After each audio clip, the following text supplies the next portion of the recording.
Welcome back to the Cinnamon Effect. Today I'm here with Hallie Rosenthal. She's the Chief Operating Officer of the Meyer Lucas Companies, which encompasses Meyer Lucas Real Estate, one of the nation's top producing real estate teams, Hype Boss Creative Agency, and Pod Plus Studios, where we are sitting here today.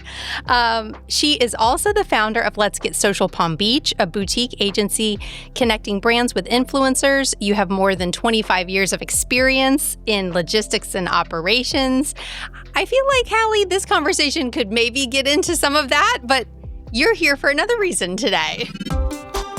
Hey there, and welcome to the Cinnamon Effect podcast. I'm your host, Kimberly, and I'm thrilled to have you with me on this vibrant journey of discovery and growth. This podcast is your go-to space for embracing intention, where you'll find clarity on your unique path, deepen those meaningful connections, and unleash your creativity like never before. We'll explore how to build unshakable confidence and celebrate the beauty of gratitude, all while savoring the calm that consistency brings to our lives. Thank you for being with me. Let's sprinkle a little cinnamon into your day and make life sweeter, healthier, and more fulfilling. I know, and I feel like, and I might be wrong, but I don't feel like we talk enough about why I'm here today. Yes. And so the backstory of this conversation is that we had a very brief but impactful little mini conversation about being the mothers of only children. Yep. And which brought tears to both of our eyes that day. And Hallie, who, the amazing person that she is, was like, you guys should talk about this. Yeah. Right? And that's why we're here. Yeah. So this episode is dedicated to the mothers and parents of only children. I feel like I'm going to definitely cry. I know. Did you just see I was like working back through my head like, oh, maybe I should have brought a box of tissues in here. I know. It definitely could happen. And I think that says a lot about how we feel about our only children. Yep. And this is an important conversation. And I think people are not talking about it enough. Mm-hmm. And the beauty of having an only child.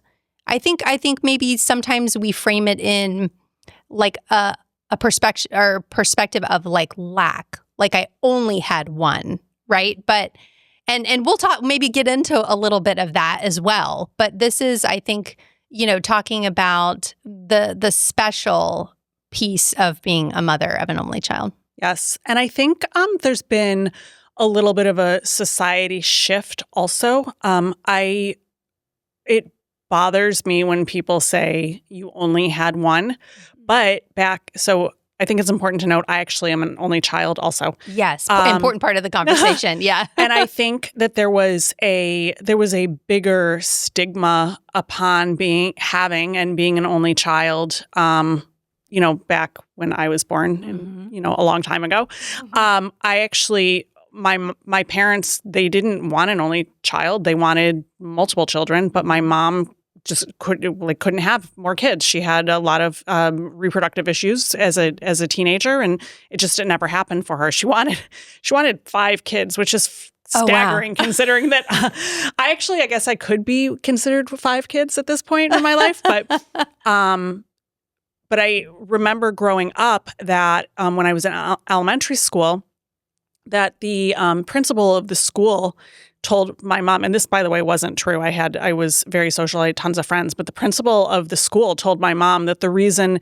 that I didn't have friends, which was not true, was because I was an only child. And I remember my mom was like so upset over that. But now I think that having an only child, in 2000 whatever it's a little bit more accepted, and it's a little bit more, the conversation of you only have one has shifted. Yeah, it absolutely has. I actually, so I was diving a little bit deeper because I know my personal experience with having an only child, but I was like, what is the perception like when you Google why? I Googled why having an only child is good and why having an only child is bad, right? To just see like what the internet was going to spit out at me. Yeah. But it did say that only children it is more that is on the rise, I guess, parents of onlys. And, I think it kind of got baked into our culture at some point that having an only child meant no social skills, just like you said, like no social skills. They were going to be a loner, possibly a narcissist, very selfish, and so this only children got this like bad rap, And I think, at least in my perspective, that having an only has been quite like the opposite of that. And no matter if you have 5 kids or 1 kid, it is in how you parent that child. Correct. That is going to, hopefully shape them in a way that they are not that way. Correct. I mean, yes, I think, we can talk nature versus nurture all day long, but I think there's a little bit of nature in that too. But I do think I never considered myself a typical only. I had a big network of people. I had family that lived across the street. I grew up with our best friends as like my brothers and sisters, basically. So I had a really good dose of sharing space with other people. And to this day, people are generally surprised when I say that I'm an only child, because I don't have like what they call like quote unquote like typical only child behavior. And I think I've, passed that on to my son too. I don't find him to be a typical only child. If you can even categorize an only as typical, like I think that that's not a thing anymore, but it was. Yeah. Do you think that what do you do to be intentional? Is there anything that you're like, oh, I do this because he's an only child? So I really I think the biggest thing and probably the best thing that my parents did was you have the biggest struggle that you have as an only child is learning how to coexist with other humans, right? Because we like our space, we like our alone time, we can self-entertain, right? Like we can make our own fun. We don't rely on another person, but that can go either way, right? So for me, it was my mom like making sure that I had a big network of people, that we did things with other families, that we traveled. I went to sleepaway camp starting at age 8, which, listen, everybody's got their opinion of sleepaway camp. But for me, I think that really shaped who I was as a human being, because right away at age 8, I was thrown into living in a cabin with 8 other girls who, by the way, I can say 75% of who I'm still friends with today. But that's kind of like where I learned my life skills and learned how to be an only child that existed among other people. It prepared me for college. It prepared me for so many things. So I think that's one way that my parents did it. Ryder, my son, goes to sleepaway camp. And I kind of go above and beyond to make sure. I hate the word spoiled because I have a boy, so it's a little bit different, but he uniquely is a child that doesn't ask for anything. And I know that that's parenting. And I think, he just kind of learned how to live with what he had and didn't, and he's pretty humble and he doesn't ask for things. So I find constantly I'm like, I saw you borrowed somebody's, headphones on your trip. Like, did you want your own set of Beats? And he would be like, yeah, but it's not a big deal. I don't know. I think, so I think that there's things that we do also maybe sort of subconsciously to make sure that they're not, quote unquote spoiled. And again, like I said, I hate that word. Like I think that there's children that have siblings that are, maybe a little bit more entitled than other kids, and I don't think it's something that should be reserved to onlys these days. Yeah, I agree with you. I think any kid can be spoiled. It's funny, when my son was little, I used to make him share with me because he had no other siblings. So I would be like, hey, can mommy have that? Or, hey, can you give me a piece of that, a piece of your cupcake, or, something like that. I would make him share with me or prompt him to share with me, not make him, but like prompt him to share with me.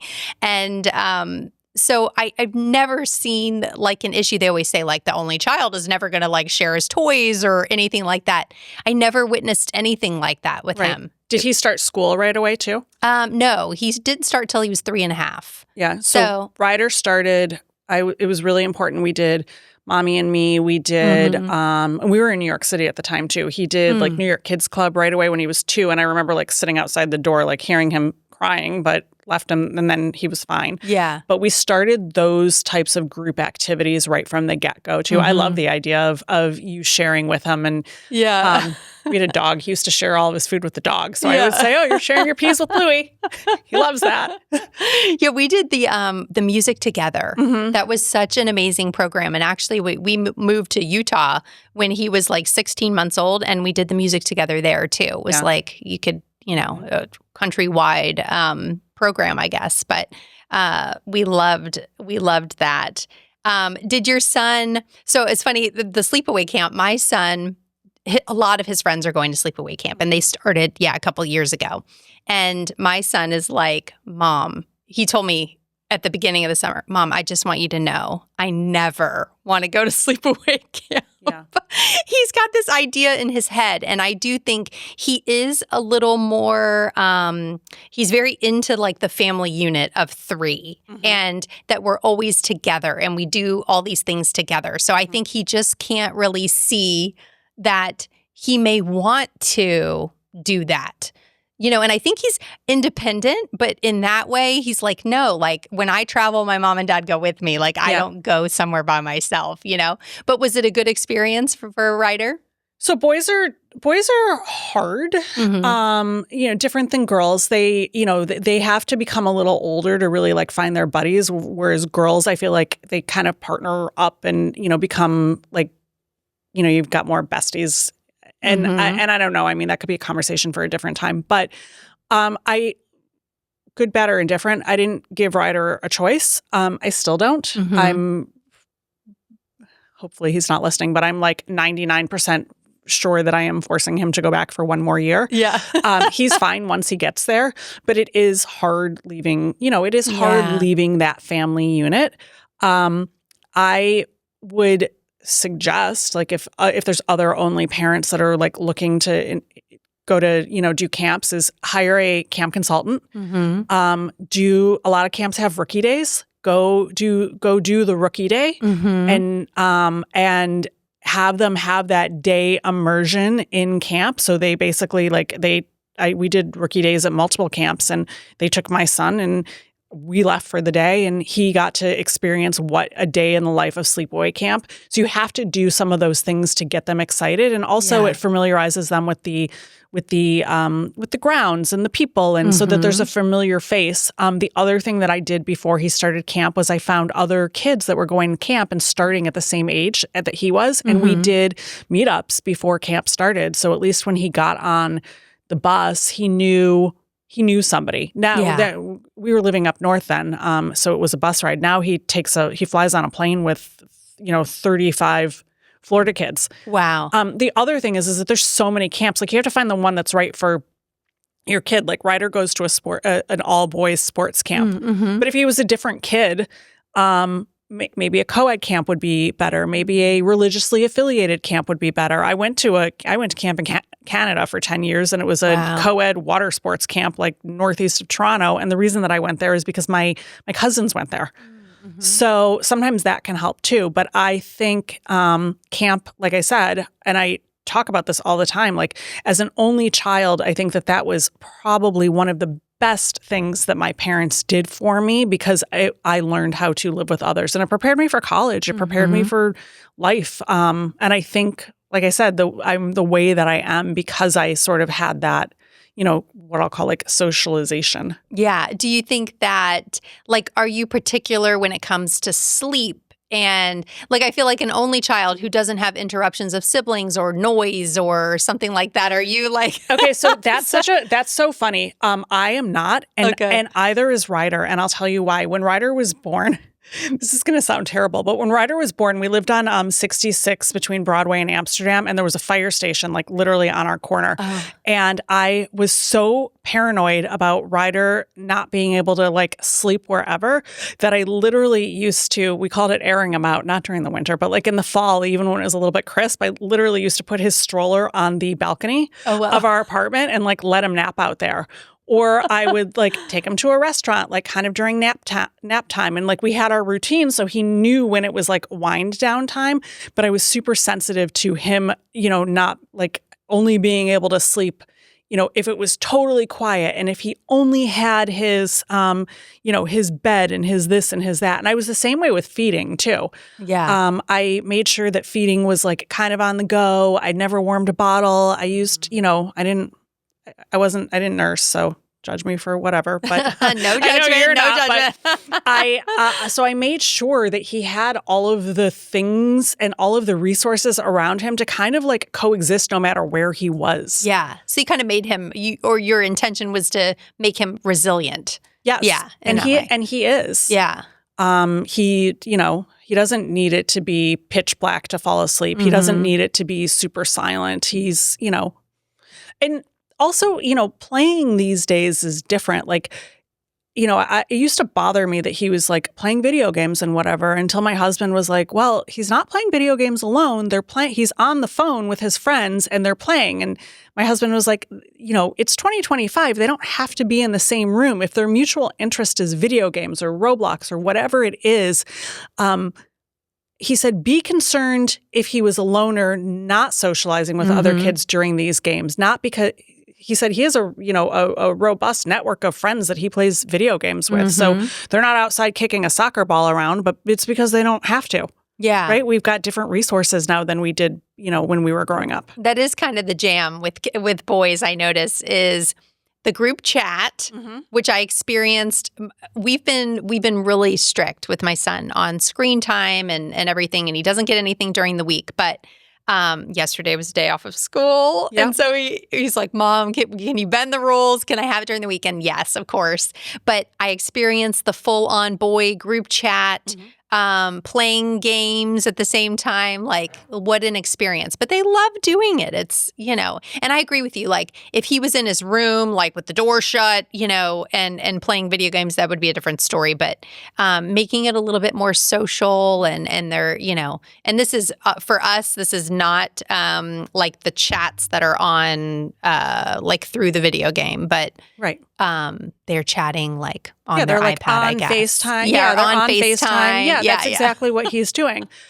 Which is, so, and I'm fine with that. But, when we do other things, we try to do other things with other families. So we always, like, when I have Thanksgiving, like I try to invite a family that, is kids his age, or like yesterday we went to services and then we went out for lunch with one of our family friends, and, we try to go to sporting events and things like that. So it's not just always the three of us. But I grew up with a lot of family around. My mother's sister lived across the street from us. So I had two cousins that I'm the oldest, but I had two cousins that were like 3 and 7 years younger, and we did everything together. And here I am, almost 50.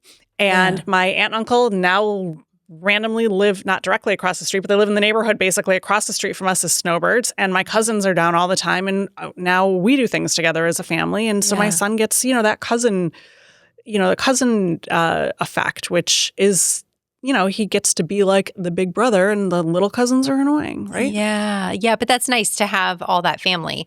We are kind of the opposite of that. We don't have a large family. We have grandparents that live in very close by, which is nice. Whereas when I was growing up, just to give a little backstory, I have a brother who's 8 years younger than me. Okay. So I was not an only child, but it was so much of an age gap that obviously we're in completely different phases of our lives. And so I was more of like a motherly figure to him than a sisterly figure. So I feel like it was a different relationship. So, and being an only child until you're 8 is a different story, know? So I do kind of relate to I can be by myself. I've talked about, I travel by myself a lot. I do a lot of things by myself. And I think that comes from that early time of where I needed to, just do things on my own. And so I'm very comfortable and capable of doing that. And I think that has always really served me well. Like I really appreciate that about myself, that I can do that and I don't need to be with people all the time. Yeah. Sometimes I think I'm so happy being alone that maybe that's not good either. I can just, I'm like, I'll just go there by myself, or I'll travel to Switzerland by myself, which I just did in April. So I'm totally cool doing that. And I do want my son to have that because I think there aren't people around all the time. And as you get older, maybe sometimes you experience that more. And I think that is an important part of being an adult and being able to sit with yourself. Yes. And be okay Yes. with the silence. Yes. Too. Yeah. And I think that, I don't know, I feel like inherently I have that. Because my parents worked, right? So I sometimes had to be on my own, or, my son, like I work full time. So sometimes I have to leave him home and he has to do his own thing. Or even when he was home, like with me and, I was working, like he had to, sometimes create his own thing. So I think, and I feel like inherently he does have that alone where he's okay in his own skin. I know a lot of people that aren't. Yeah. But he's, I'm lucky that he can kind of go like both ways with regards to being alone, but also being part of a group. I've started changing because he actually does value the alone time. I've started changing my, like when we get invited to something, I don't ask him if he wants to go. I say like, okay, this is what we're doing today. Especially as a teenager, because the teenagers, they wanted to like play their video games. They want to be on their phone. They have to, whatever. And he'd choose that over doing whatever the activity is. Yeah. A lot of times. So you kind of have to force them out to do. Yeah. As he's older. Yeah. Yeah. It was literally a change in language. Like I said to my husband, I'm like, you need to change the way that you say things. I'm like, when I say to him, all right, come on, we're going here. He's like, okay, no problem. Yeah. And when you ask him, he's like, I don't want to do that. Yeah, I don't want to. You're like asking for an opinion, which we should not do. Yeah. Tell them they're doing it. Exactly. But I think that's a really good point about making sure that there is the balance. Like you don't want to go too far in the other direction, and I think you touched upon that when you said your son like doesn't ever want to go to sleepaway camp because, and let me say, sleepaway camp is not for every kid. It's not. But there's different forms of camps. There's week-long ones. There's ones where you just go Monday through Friday. There's other things. And maybe a day camp is a good place to start. But I think we're going to do it. Yeah. He says he doesn't want to do it. I just don't think he understands the concept well enough. And Rookie that day. as he gets a little older, that, I think it'll be really good for him. Like a tool, probably how your parents were using it for you is like, let's get her out here so she can have some independence. And yes, exactly. I think that is important. Exactly. But it never occurred to me that, until you just said that, going, like if you have this tight family unit, that it could actually, you need to have the balance between both. So true. And we do try to do like what you're saying, always inviting kind of another family or, a friend to come along. And my son, who never really asked for that much, is now always wanting someone to come. A friend to come along, which I love that. And, I did look at and still look at a lot of my close friends as family members to me. So I think you build your own family. You do. And as you get older too, like you've built that support system and that unit, whether you have a lot of family or you don't have a lot of family, you gather those people around you, which I think is important for anyone, but I do notice the one thing I do notice about my friends that have more siblings and they're close, that's a very tight-knit group to like penetrate. Like it's hard, it's almost sometimes hard to be very close with those people because that the closest people to them are their siblings. It's kind of right. Did you ever like experience that? Because I feel like I've experienced that in the past. Yeah. And not that I'm trying to replace like a sibling, but but it's almost like, oh, well, my sister's coming with me, or my two sisters are coming with me. And it's like, oh, okay. Well, I've seen it, but then I've seen it other ways. Like my husband's one of three and the boys are close, but there's a big age gap between 1 and 3. And then the second one, it's just like a little bit of a different relationship. So they're like 4.5 and like 7.5 years younger than my husband. So that one was a little bit different. But then like my cousins, like my mom's sister's boys are like the two best friends. And, sometimes I feel bad. I sometimes feel bad for Ryder and for myself, right? Like that I don't know what that's like. But I also you only know what you know. And there's the grass, there's always two sides to everything. So yeah, I feel like I 100% hear what you're saying. And there's part of me that's like, oh, but then the other part of me is like, well, you know what? That's not our life. And it is what it is. And it's not what it's not. But I definitely see what you're saying. And, a sibling connection is, you can't beat that. Yeah. Yeah. But you can create other connection that's important. What is that like when, did you grow up as an only child always wanting a sibling? So I think I would have liked to have had an older brother. Okay. Like if I had to pinpoint it, I think I would have liked to have had an older brother. Yeah. Like kind of a protector type. Yeah. Yeah. Somebody that was, whatever. But I mean, in retrospect, I think I am who I am, obviously, because I had to create my own path. And I had great parents. Like they were a great example, good parenting, none of the, kind of weird 80s stigma thingy. Now we're dealing with like, baby boomer issues, but but I had a good network. I never felt alone. I never felt I was, was I bored from time to time? Sure. It's not always fun. But I don't think that Ryder is ever bored. And I remember I remember thinking back, like there were times that I was bored, but my mom would say, go to, so-and-so's house. Like everybody kind of lived in the same neighborhood, which was nice growing up. I'm actually trying to get into a neighborhood with more kids, like actively trying to do this because I do think and it's especially because I have an only child that I need to be in a neighborhood where there's more kids around where he can go outside and like ride his bike. And so that's something we did not think about when he was little. And now we're like, okay, not that because I'm still going to, keep a very watchful eye on like where he can go if we get into a neighborhood like that. But like, giving him a little bit maybe more freedom to explore and be with those neighborhood kids, I think is an important part of life. It was like important in my life, It totally is. My first step was, it was actually Halloween a couple of years ago. So we live in a gated community now. We didn't, but we live in a gated community now. And Ryder was like, I'm going to go with, so-and-so and we're going to trick or treat. And I was like, what?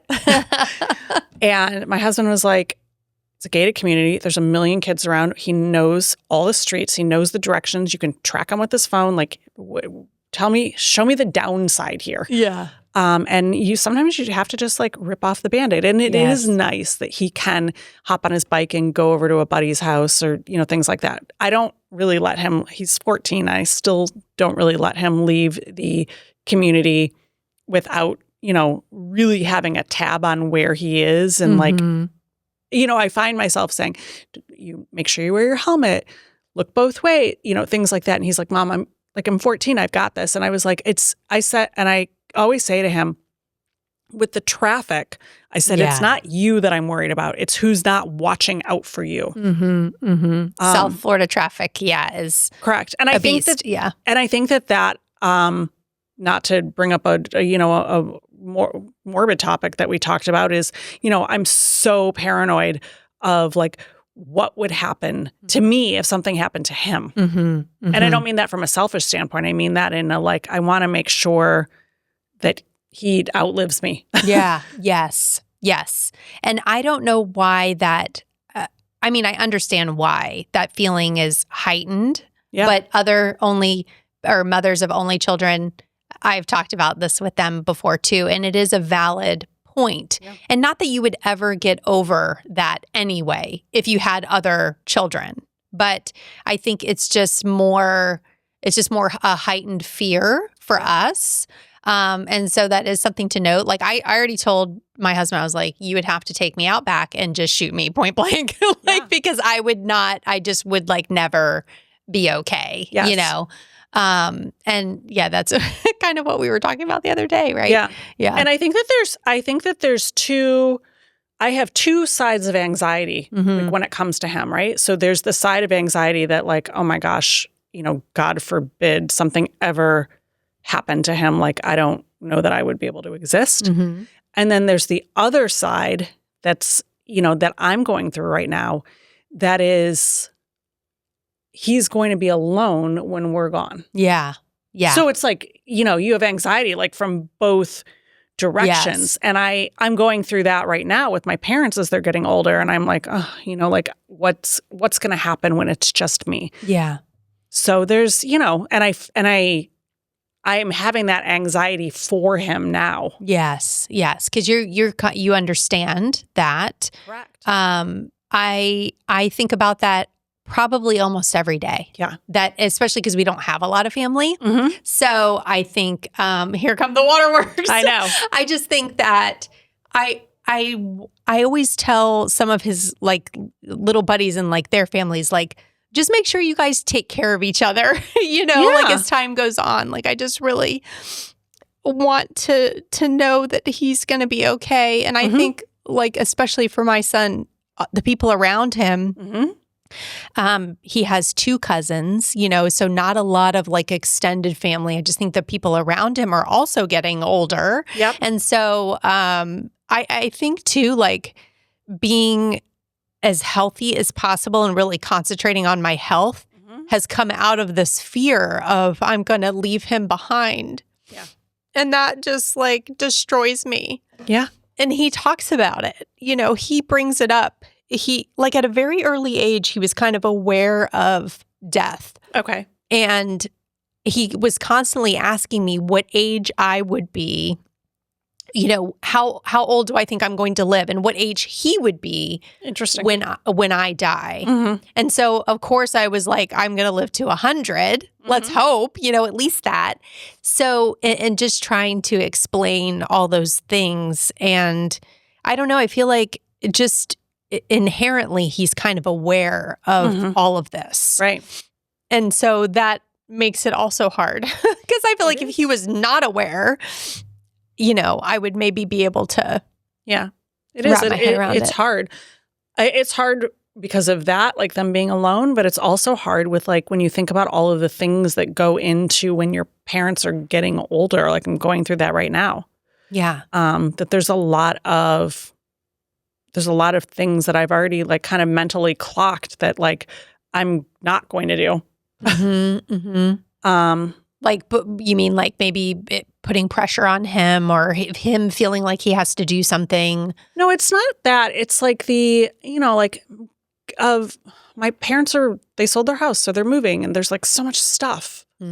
So, which ultimately I'm going to have to deal with. Yeah, it falls on you. Yeah. And my mom is, she's 76 and like she's quote unquote downsizing, but like everything's going into storage because she can't seem to part with things. So like eventually I'm going to have to be the one that's going to have to make that decision for her. And I am already like feeling anxious because of that. And I'm not an anxious person, but I am going to make sure that I make those decisions ahead of time for Ryder so that he doesn't have to, in addition to, losing a parent, right, which is hard, to have to like then go through the heartache of like dealing with all this stuff. Yeah. Yeah.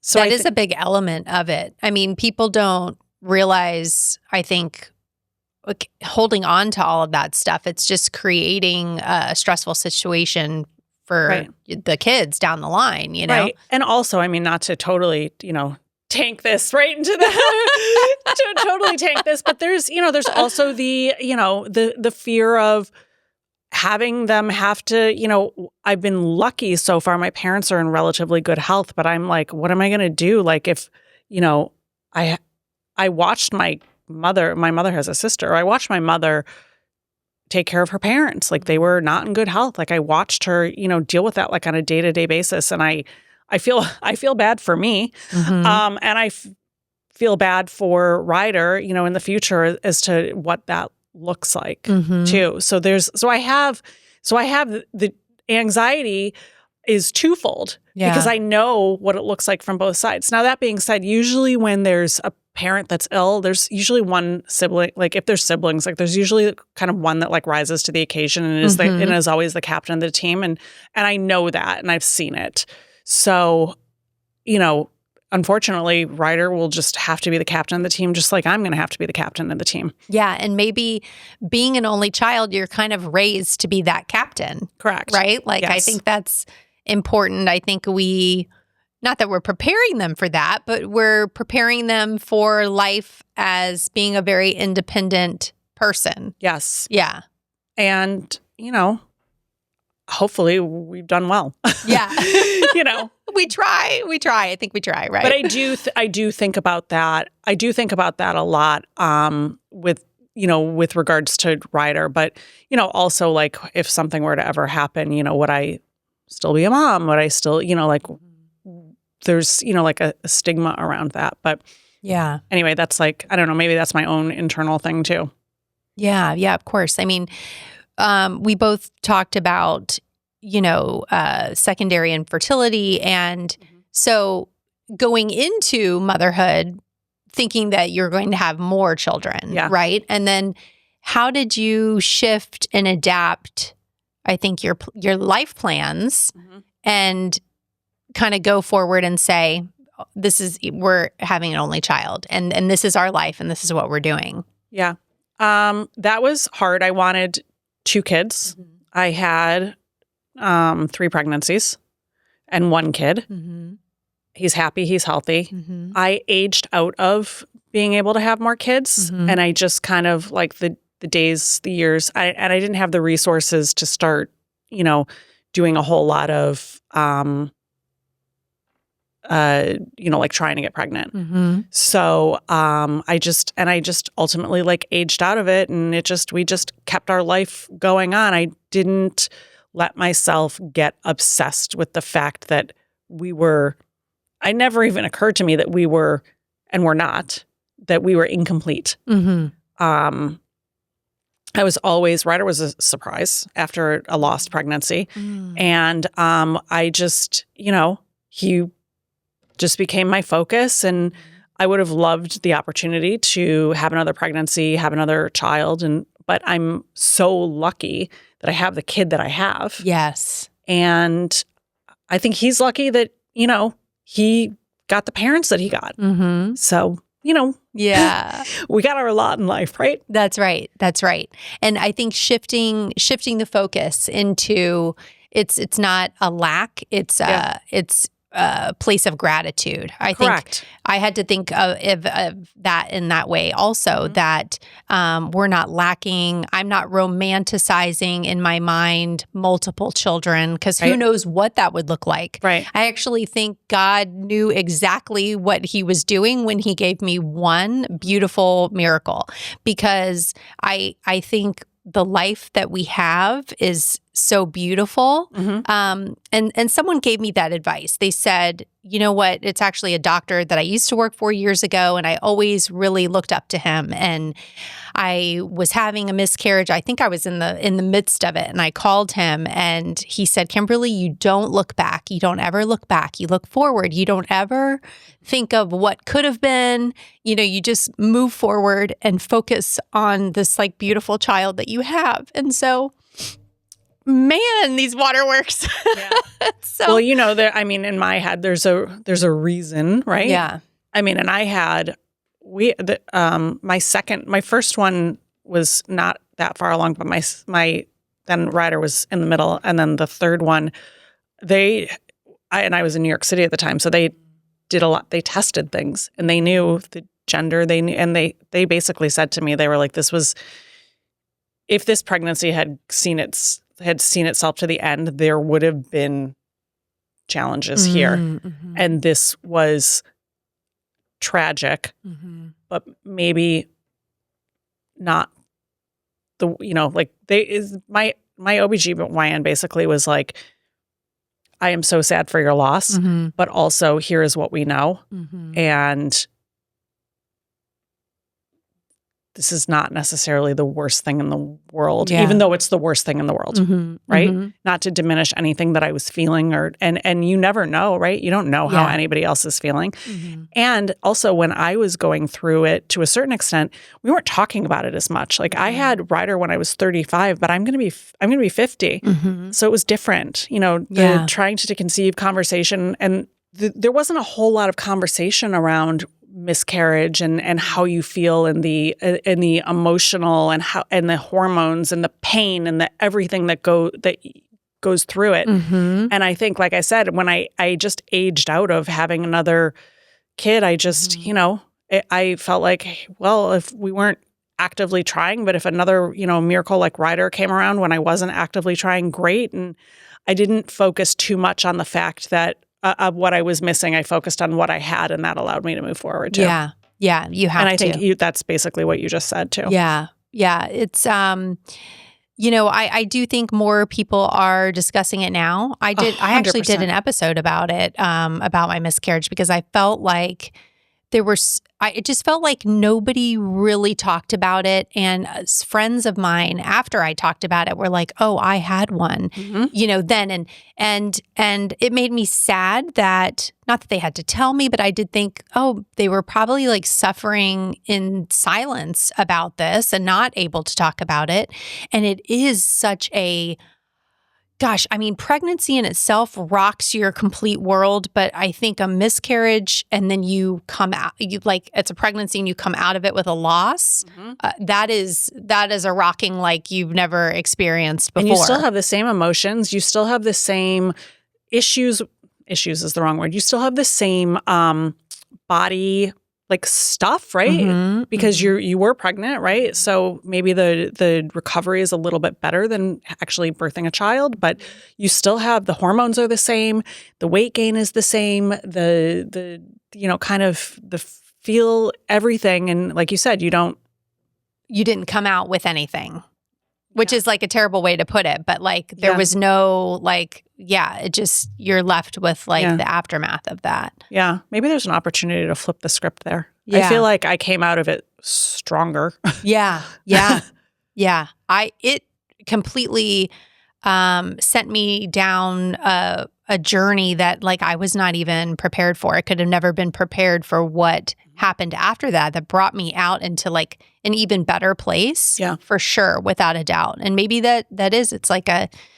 it's a teacher, in some way. Yeah. I mean, after my first one, I literally sat down and I was like, I need to reevaluate my life and figure out why this happened. And I was going back over and over and over and everything. And, did I do something wrong? All of the things that you think. But it turns out, it's kind of hard to do something wrong. Yeah. And I don't think that people understand that either. It's really hard to do something wrong. I remember when I finally figured out that I was pregnant with Ryder, I was 9.5 weeks already. And I had just been going. I was traveling. I was, out with friends. I was doing all of these things. And when I finally took the pregnancy test, it was a Sunday morning, and we had been out the night before, and we had had champagne, living large, sushi, all the things. And I was paranoid. It was literally the day I stopped drinking caffeinated coffee. Yeah. And I haven't had an ounce of caffeine since, but I remember calling my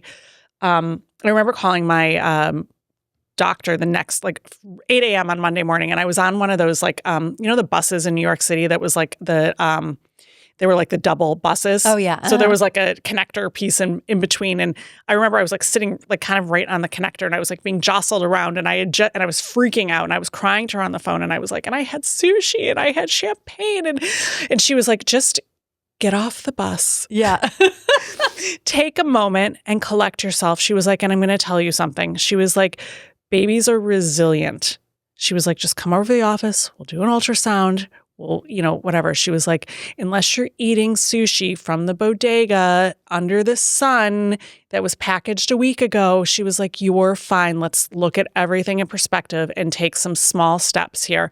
It is really hard to lose a pregnancy by doing something. Yeah. Yeah. So she was let's regroup here and let's focus on the things that we know. Isn't that weird, though, that we go straight to what did I do wrong, which I absolutely did. I was like, what did I do wrong that caused this? And I did have a lot of like I felt very guilty and like ashamed and so many emotions that, you know, I think on one side of the coin, I did know that I didn't do anything wrong, but the other side of the coin kept, you know, just kept coming at me like, oh, but then why else would this have happened? You know, kind of thing. I actually did some work with like a Celtic shaman who helped me work through those feelings because I was having a really hard time like letting go of that, you know? Yeah, it's just, I'm glad we're talking about that. Yeah, So, that's funny. I actually went to a psychic that told me I was going to have like, I don't know if it was like 2.5, 1.5, it was something. And like literally everything was true. I was going to live by the water. I lived like, I could see, you know, now I live by the water, right? In New York City, we could see the Hudson River from our balcony. Like there were a lot of things that came true. And I feel like even though this sounds so hokey and woo-woo, but I went to the psychic like kind of in between 1 and 2. It was like when I was going through, you know, some life changes. And the psychic kind of like laid a bunch of things out. And I was like, all right, well, okay. Yeah. So, you know, however you get this makes me sound like a lunatic, but I do think that helped give me some perspective too. Yeah. It's wherever you need to find that, you know, if it's church, if it's God, if it's, you know, a psychic, if it's a shaman, if it's, you know. But your original question was, you know, like making the decision to have one. I don't think that I ever made a conscious decision. I think the decision unfortunately was made for me, right? And I didn't let having a sibling for Ryder, I didn't let it consume my life. And like I said, the years went on and it just, you know, I was like, when we moved from wherever, I was like, all right, well, I don't know why I'm holding on to this bouncy seat anymore. And in the off chance that we do need another one, I'll just buy it because there's newer technology. And that was kind of like my, you know, reasoning for.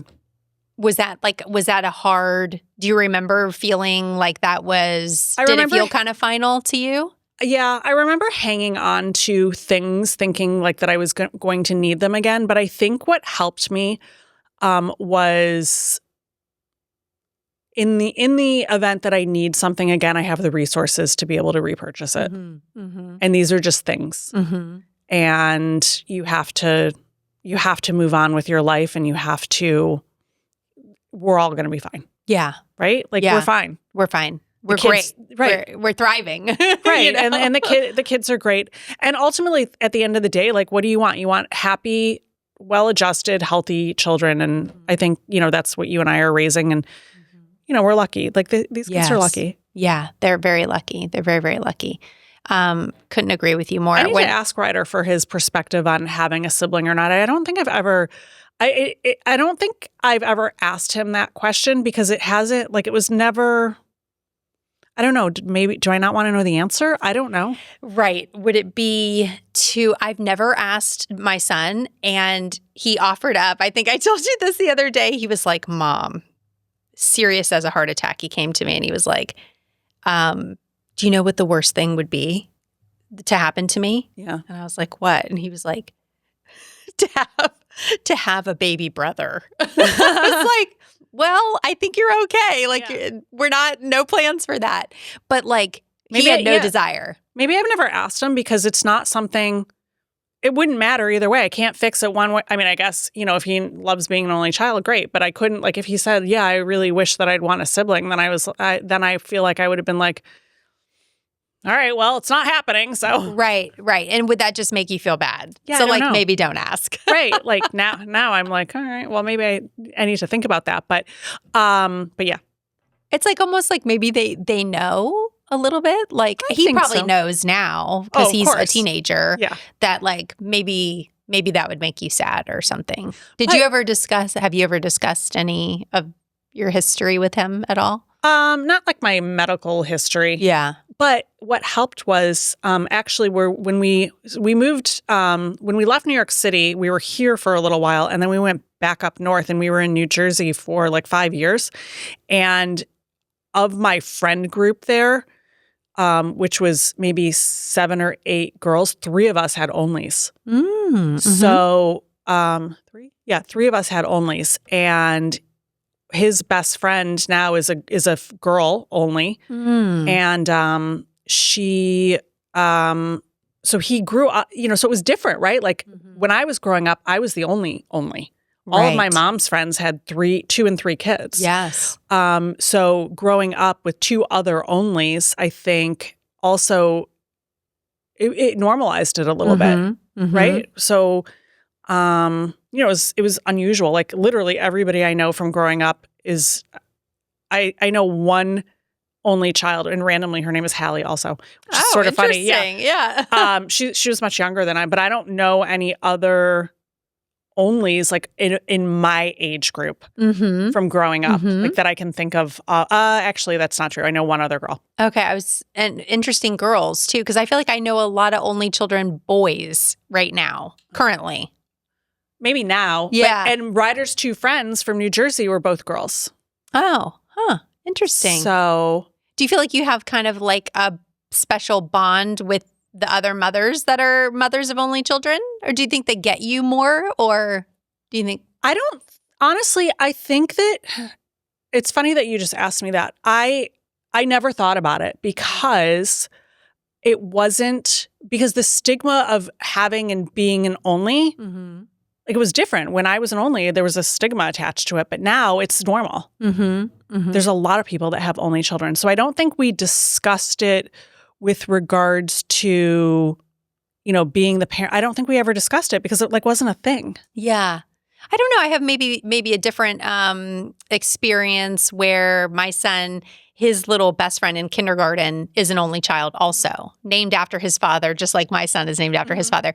And I feel like the mom and I really just connected right off the bat of kind of like, you get me, I get you, like on that level maybe. So, and they've continued to be friends and it's a really sweet relationship. And I'm like, okay, you guys you guys are brothers. Like we basically tell them like, you guys are brothers and you'll have each other forever. Yeah. Right. No, I love that. And Ryder, one of the girls, he's like they're teenagers, right? So it's different. They're all starting high school. But one of the girls Ryder doesn't talk to regularly, but obviously like if they're still friendly. But the other one, her grandparents live in Palm Beach County, so she's down here a lot. And the parents, like they are our people, right? So Ryder will call my girlfriend like all the time, and like they'll just have a conversation, and she'll say, "I haven't talked to you in 3 weeks, but Ryder and I talked 3 times last week," or whatever it was. And Ryder and Jordan, the daughter, are they're super close, and they text, and and it's funny because they actually disagree like siblings, which is nice. And I always said to my girlfriend, her name was Jana, I always said to Jana and Josh, I was like, they're going to be the ones like in the college dorm, like where they're going to go visit each other wherever they are. And they're going to be like, the ones that are like crashing in each other's rooms, and like the 2 best friends that anybody ever had. And they're really good friends, and they will continue to be. And we foster that. And actually, funny enough, now that I'm thinking about it, Jordan's dad is an only, and him and I do actually talk about that a lot. Oh, yeah. Yeah. I think there is like, a little bond there. What do you say when someone says, is this your only? Or maybe they're saying, oh, do you only have one? Or, because people say things. Yeah. Do you get offended by that? What do you say back? So does that happen to you a lot? I feel like people don't, because I don't really think about it that much. I guess maybe recently I have been asked that a little bit, just because we started a new school, so we met some new people. I kind of take it with a grain of salt, and maybe because I don't want to feel bad. Yeah. Yeah. I kind of just, don't think about it. Yeah, you just make it a positive thing. Yeah. It actually, I have heard from other parents of onlys that it does really bother them when someone says, is this your only or do you only have one? Yeah. Because it is always like the word only, I guess, that maybe is triggering for people. Yeah. I don't know. I don't think it makes me feel bad. Like, I think I'm like you. Like, I try not to really think of it in a negative way ever. It's such a positive, beautiful thing for me. But I do think I follow it up usually with like, yes, I only have one. And I guess I do say only. Like, I think it's maybe that word can just be kind of triggering in a way. I don't know. I feel like I have to get back to you on that. I'm gonna have to like listen for it and then clock how I feel. Right. And maybe I choose not to feel. Yeah. But also, I mean, I think, now that I'm turning 50, I might feel different than when I was 37. Right? Mm-hmm. And I was in the thick of trying to not have only. So I don't know. But I will circle back with you on that. I know. I'm like, I don't want you to feel bad. I don't know. I think it's something that I just have felt like other people have told me that it really does bother them. So maybe if I can see that. Yeah. So, but I catch myself also saying, yes, he's my only, or yes, I only have one, or yes, I don't know. And I also say like, yes, I have one and he's the absolute love of my life. Like, I have a different answer for it each time, but. Right. I feel like that's implied though, right? Like you don't have to justify having just one. Yeah. And I think that's the other side of it. I think remember at one point saying like, trying to like justify why I had one. And I think that we need to not do that. Right. But I haven't had to do that as much. I think my mom had to do it a lot. I bet she did. Yeah.